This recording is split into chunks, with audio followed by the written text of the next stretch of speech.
Please, and Want me to do it? No, I'm good. want to hold it? Thank you. No, I'm good. You good? That's why I said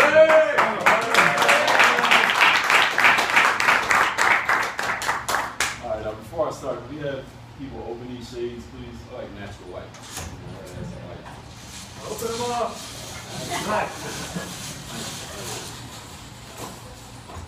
All right, tonight, the speech tonight is called "What You See Is What You Get."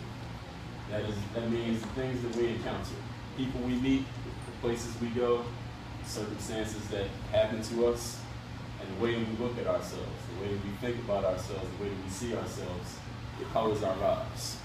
There's three things I'm going to cover in this speech. The first one is the how and the why of this. Why is it that the way that we see the world can alter our realities and our perceptions? The second thing is a prime example of a person who took a situation that many of us can see as negative and turned it into a positive. And the third is talking about our realities. And when I say realities, I'm going to use quotation marks because each of us determines our own reality. And one person's reality can be completely different from another's reality. We all have the option at this very moment to change what we see as reality. So the first part is the how and the why. The first thing everybody here has to understand is that every single thing that happens to any of us is completely neutral and impartial. There is no good and evil. There are no good days and bad days. Every single thing that happens to us, we decide how we want to see it. For example, when we walk out of this meeting at 7:30, it might be raining. And someone in here may have an umbrella in their purse, and they'll say, this is perfect. You know, I have plants at home that haven't gotten any water because it's been so hot. I have an umbrella, everything's great. While another one of you may have just come from the hairstylist, walk 20 minutes to get here, and you have to be home at 8 o'clock and you have no umbrella. So this might be the worst, most terrible, no good, very bad day for you. But it's all depending on how you decide to see it. The rain itself is impartial to your feelings. You decide how you're going to feel about it. Now the second part is a prime example of someone who turned something we could all see as a negative into a positive. Now me, I come from the hip hop generation. I listen to a lot of rap music. But even if you don't, I'm sure everyone here has heard of Biggie and Tupac, right? Now, Biggie and Tupac were two really big rap stars in the mid to late 90s who both got murdered within 7 months of each other, actually the exact same way. Tupac in Las Vegas was sitting in the passenger seat of a car. Someone pulled up next to his car, shot him through the door. 7 days later, he died in the hospital. 7 months later, in March of 1997, Biggie was sitting in the passenger seat of a parked car in Los Angeles. Someone pulled up next to his car, shot him through the passenger door. He died on the spot. Now, 3 years later, in the year 2000, in Queens, New York, there was a guy by the name of 50. He was coming out of his grandmother's house. He got into the back seat of the car behind the driver, and before his friend could even put the car from parked into drive and drive off, someone walked up to the car, fired 9 shots at 50. He was standing as close to 50 as I am to Omar right here. Now, all of you heard of 50. His name is 50 Cent, for those who don't know what I'm talking about. He survived 9 shots. Now, the thing about 50's situation is he had a few negatives going against him. First one is that in the streets he was in, 50 was a drug dealer at the time. And when you're a drug dealer in that environment and somebody shoots you and you don't die, the principle is shoot him again. Because the reason they shot him was to kill him. You don't shoot people, you kill them in the streets. So if you didn't kill him, you need to go finish the job and do it right. So if you know the guy who's just standing next to him is about to get shot again, you're not going to stand next to him. So none of the people he was selling drugs with would stand next to him. So that was the first negative against him. The second one was at the time 50 had decided, you know, I have a kid, I have a girlfriend I love, I need to get out of the streets. If I stay here too long, I'm either going to die, which he had almost did, or I'm going to live in jail. So he had 1 foot in the rap business, 1 foot in the streets. So a person who sells drugs every day for a living won't stand next to you. What do you think some guy in a suit with some big high-rise buildings will do? Nobody in the rap business could touch 50 because they were afraid of the violence. So that's 2 negatives. Third one was that 50 had no family. He didn't know his father. His mother, who had actually been a drug dealer herself, had got murdered when he was 8 years old. So he had no mother, no father. Which leads into number 4. He was living in his grandparents' house.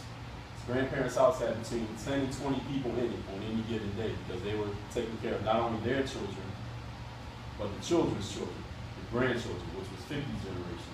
So he didn't get much attention. He didn't have much resources. That was his 5th negative. No food, no money, no one to talk to. He was very isolated. So you take those 5 negatives. You put any one of those 5 negatives into the life of the average person, any one of them could shut that person completely down.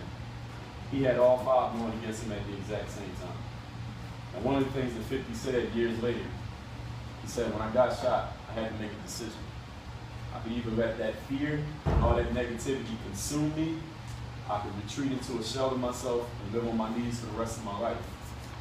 Or I could do the opposite, which is, we all heard the cliche, live like a lion for a day, die like a lion for a day, or live like a lamb forever. He actually decided to put that into use. He went the opposite way, and even if you don't listen to rap, all you've heard is 50 Cent. So the rest is history. Now the third thing that I'm going to conclude with is talking about realities. Every single one of us chooses what our reality is. For example, if one person says, you know what, actually, how many of you have ever heard someone say, I want to do thing X, Y, Z, but I got to be realistic? Or how many of you have ever said it yourself or thought it yourself? Each one of us decides what our reality is. For example, if one person says, you know what, I want to make $100,000 a year, but no, I got to be realistic. Another person might say, $100,000 a year, you know what, I got to be realistic, 200 is my minimum. Any person can choose what their reality is, and you can choose it right on this spot, this exact moment. What you decide is reality for you. Nobody else decides it for you.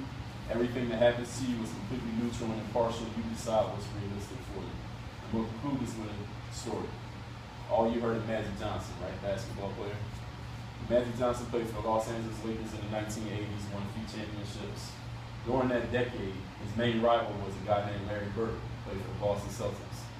And they went back and forth, won a few championships, a few MVP awards. And many years after their retirement, someone asked Larry Bird, you know, what was your goal in life when you came into basketball? And Larry said, when I first came into the NBA, my dream was to have $1 million. And we all know Magic Johnson. He's the type of guy, he's a life of the party type of guy. He walks into a room, he lights up the room.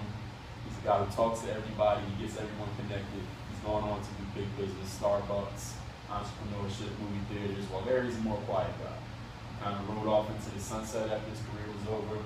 Became a coach, general manager, still a general manager to this day, but he's a guy who will sit in the corner of the room, you won't even know he's there. But he said his dream was to make $1 million. He said Magic's dream was to make $100 million. And we both accomplished our goal. Thank you.